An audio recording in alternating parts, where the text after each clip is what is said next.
There's a particular kind of quiet that can settle over a life, and it doesn't always feel the way you thought it would. You've made it somewhere calmer. The storm that used to define your days has mostly passed. The people around you are kinder now. Or the situation you were bracing against has finally loosened its grip.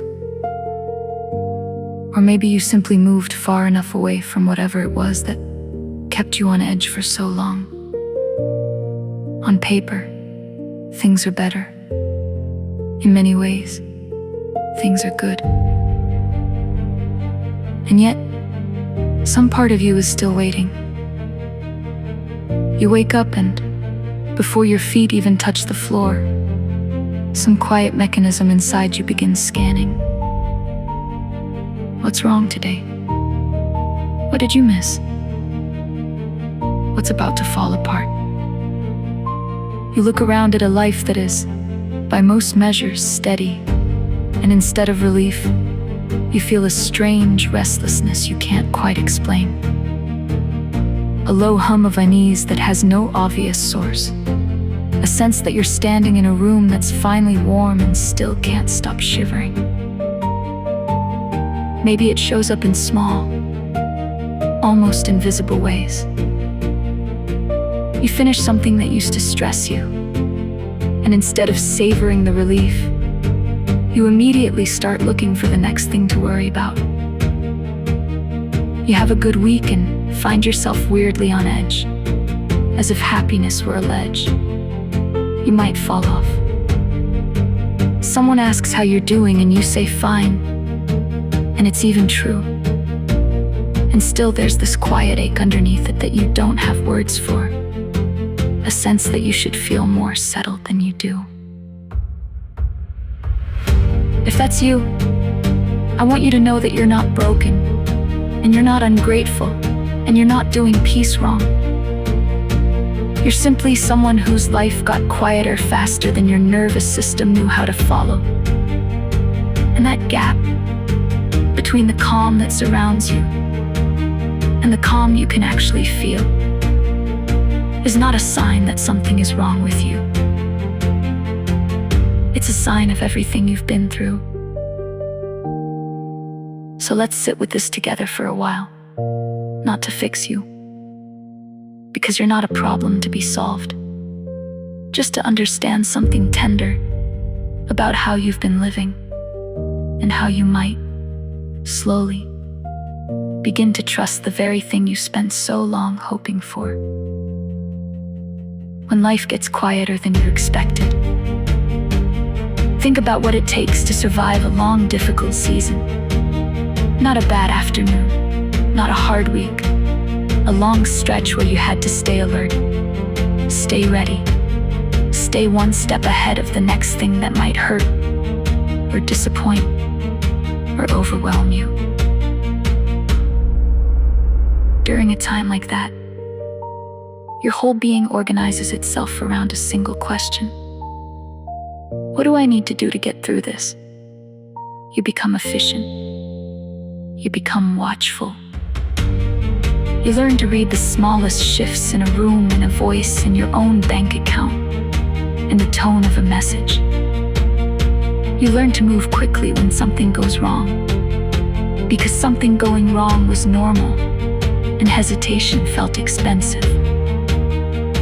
That way of living isn't a flaw. It's an achievement. It carried you here. But here's the quiet truth underneath it all. When the pressure finally lifts, that finely tuned alertness doesn't simply switch off. It doesn't know the emergency is over, just because the calendar says so.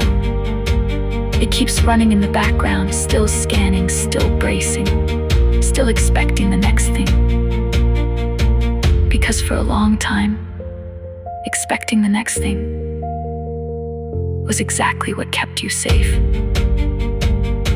So peace arrives, and instead of feeling like a soft place to land, it feels unfamiliar, almost suspicious. You keep waiting for the catch, You keep wondering when the other shoe will drop, because in your experience, it always did. And when a whole day passes and nothing goes wrong, you don't feel relief so much as a strange discomfort, like wearing shoes that belong to someone else. Have you noticed that? The way ease can feel almost harder to sit with than difficulty ever did. That's not a character flaw. That's a person who learned the world was unpredictable, meeting a version of the world that is, for now, gentle, and not yet knowing how to believe it. So Uwaishisli became your native language. There's something worth naming here, because it lives so deep in the body that most people never think to question it. When you spend enough time under pressure, urgency stops feeling like stress and starts feeling like normal. It becomes the temperature you're used to, the background noise you stopped hearing. And a strange thing happens. The state of being slightly on edge starts to feel like being alive, and the state of being calm starts to feel like something is missing. You might recognize this in small ways. The way you feel oddly productive when you're a little anxious, and oddly lost when you're not. The way an empty afternoon makes you reach for your phone, for a task, for a worry. Anything to fill the space where the pressure used to be. The way you can rest your body, but not your attention. Sitting still, while your mind keeps pacing the halls, looking for the thing it's supposed to be managing. For a long time, your alertness had a job. There was always something to hold together, someone to take care of, a fire to watch. Your urgency was useful. It was needed. And now that it's not, it doesn't just disappear. It goes looking for work. It finds small things to magnify. It turns a minor inconvenience into a crisis. It scans your calm life for the nearest thing that could pass for an emergency. Because emergencies are what it knows how to do. This is why some days you might catch yourself almost creating a problem where there wasn't one. Rereading a message 5 times to find the hidden threat. Feeling anxious precisely when things are going well, as if the good was a setup. Bracing for a disappointment that never comes. None of that means you want difficulty. It means difficulty was your first language. And you're still learning to think in the language of peace. And languages, as you know, take time. You don't become fluent in calm overnight, especially when you spent years fluent in survival. When calm feels like losing yourself, here's where it gets even more tender and even more human. For a long time, you may have known exactly who you were because of what you were dealing with. You were the strong one, the one who held it together, the one who solved things, absorbed things, carried things. Your identity and your circumstances were braided so tightly together that it became hard to tell where the struggle ended and you began. So when the struggle finally softens, you can be left with a disorienting question that most people never say out loud. If I'm not managing a crisis, then who am I? Peace can feel, at first, less like freedom and more like emptiness. Not because peace is empty, but because it clears away all the noise you used to define yourself against.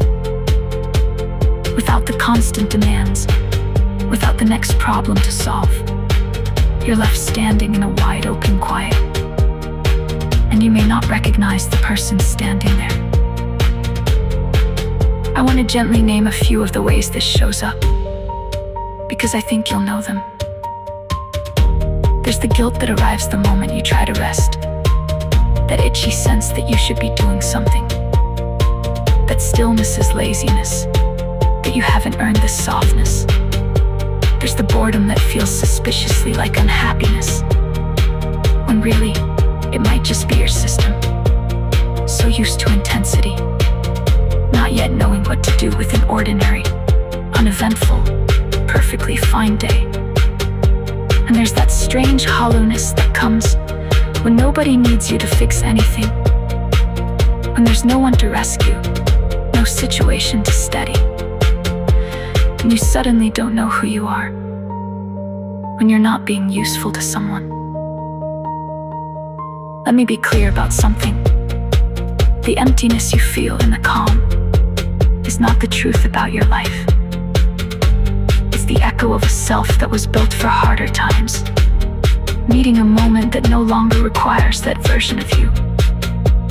The hollowness isn't a hole in your life.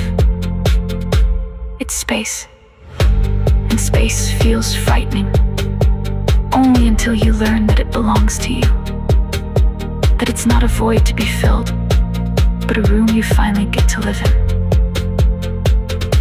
Think for a moment about how much of your energy used to be spoken for. Every hour had a purpose, even if the purpose was just staying afloat. There was always a next move to plan, a person to check on, a situation to keep from tipping over. That constant sense of being needed, of being essential, is exhausting. And it's also, quietly, a kind of identity. It tells you that you matter. It gives your days a shape. And when it's gone, the loss can feel less like relief and more like grief. Even though nothing bad has actually happened, you might miss the pressure in a way you'd never admit out loud. Because the pressure at least told you who you were. You didn't lose yourself when things got calmer. You just haven't yet met the version of you who gets to exist when nothing is on fire. Learning the language of ordinary days. So how do you actually become comfortable with calm, when calm has felt so foreign for so long? Gently and slowly and without forcing it. Because you can't bully yourself into peace any more than you can rush a sunrise. It starts with letting small moments of ease exist without immediately interrupting them. When you notice a stretch of quiet contentment, you might feel the old urge to fill it, to fix something, to find the problem. And instead, just for a breath, you let it be. You don't have to fully relax. You just have to not run. You stay a second longer than feels comfortable in the good moment, and then a second longer than that. This is how a body learns that calm is survivable, not through insight, through repetition, through thousands of tiny moments where nothing bad happens and you're still okay. It helps to let ordinary days be enough. There's a myth that a meaningful life has to be intense, full of highs, full of drama, full of things to overcome. But so much of a beautiful life is quiet and unremarkable. A cup of something warm, a walk with no destination, a conversation that goes nowhere in particular. The peace you're learning to trust isn't hidden in some future milestone. It's in the plain, unglamorous texture of a Tuesday that asks nothing of you. And it helps, more than almost anything, to be patient with yourself when the old feelings come back. Because they will. Some days the unease will rise for no reason, and you'll feel like you've made no progress at all. You of healing was never a straight line, and a hard day isn't a failure. It's just weather. It passes. And you get to be the kind of gentle with yourself on those days that maybe no one was gentle with you when things were hard. Ask yourself, sometime soon, in a soft moment, what would it feel like to stop bracing, just for the length of this one afternoon. You don't have to do it forever. Just long enough to remember that you can. Remembering what you wanted before. Here's where this whole reflection turns, quietly, towards something hopeful. Because this isn't only about surviving the strangeness of peace. It's about what becomes possible once you do. When your life was consumed by getting through, there wasn't much room for wanting desire. It's a luxury of safety. You can't dream about what you'd love when you're busy managing what you fear.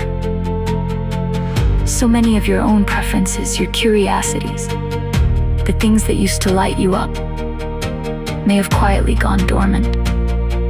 Not gone, just resting, waiting for it to be safe to want things again. And now, maybe it is. So I want to invite you, softly, to go looking, not for your purpose, not for some grand reinvention, just for the small, honest, almost forgotten things. What did you love before you had to be so strong? What used to make you lose track of time? What kind of music? What kind of afternoon? What kind of quiet joy did you set aside? Because there simply wasn't room for it. Who were you, underneath the person who had to hold everything together? Sometimes it helps to start even smaller than that. Not what do I want from my life, which can feel like too big a question for a heart that's still learning to trust the quiet. Just what do I want right now, today? What would feel good this evening? What you'd actually choose to eat if you weren't just feeding yourself out of habit? Which direction you'd turn on a walk if no one and nothing was waiting for you? These are tiny questions, almost embarrassingly small. But they're the beginning of a muscle you may not have used in years. The muscle of wanting, of preferring, of mattering to yourself. You might not remember at first. That's okay. You can get to know yourself again, the way you'd get to know a new friend. With curiosity, with patience, with no pressure to have it all figured out. You try something and notice how it feels. You follow a small thread of interest just to see where it goes. You let yourself have preferences again, even tiny ones. This one, not that one. This is how you come home to yourself. Not in one grand act of self-discovery, but in 1,000 small moments of choosing what's true for you. And slowly, an identity built on struggle can loosen into an identity built on something far kinder, on what you enjoy, what you value, what you're drawn toward, who you are, when nothing is demanding anything of you. You get to find out who that person is. You get to actually like your life, not just endure it. The joy you thought was for other people, the ordinary happiness you watched from a distance, it was always meant for you too. There's so much life on the other side of survival, and you're allowed to reach for it. You're allowed to trust this. So let's come back to the question we started with. Why does peace still feel unfamiliar? Because you're new here. Because you spent a long time in a place that asked you to stay ready, and readiness became your home. And now you're learning to live somewhere gentler. Peace feels unfamiliar, for the same reason a language feels unfamiliar before you're fluent, or a house feels unfamiliar before you filled it with your own life. Not because it's wrong for you, because it's new. And unfamiliar is not the same as unsafe. You don't have to trust the calm all at once. You don't have to wake up tomorrow suddenly at ease with everything, free of every old instinct. Trust doesn't work that way, and neither does healing. You get to do this slowly. You get to trust the peace the way you'd walk onto ice. You're not yet sure will hold. One careful step, then another. Staying long enough each time to notice that it holds. Until one day you realize you've been walking freely for a while without even thinking about it. The restlessness will quiet, not because you forced it to, but because you stopped feeding it and started, gently, teaching your body a new truth. The guilt around resting will fade as you rest anyway, and the world doesn't fall apart. The strangeness of a good day will soften into something you recognize, and then something you expect, and then, eventually, something you simply live inside without needing to question it at all. You were never meant to spend your whole life bracing. The strength that carried you through the hard times was real and it mattered, and you can carry it with you always. But you don't have to keep using it every single day. You're allowed to set it down. You're allowed to be soft now. You're allowed to have a life that feels good, and to actually believe it's yours. So let the peace be strange for now. Let it be new. Let it feel unfamiliar without deciding that unfamiliar means it's not for you. You are not waiting for the other shoe to drop. You are learning, one quiet day at a time, that you get to keep this. That the calm is not a trick, and the good is not a setup, and the rest is not something you have to earn. You get to trust this new chapter, slowly, on your own timeline, in your own way. And peace, the real kind, the kind that finally feels like home. It isn't something you have to chase. It's something you're allowed to let in. Take your time. There's no rush anymore.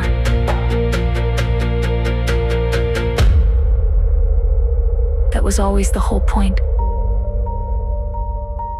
If this reflection reached something in you, I'd love for you to stay a while. Subscribe to The Healing Voice for more calm conversations like this one.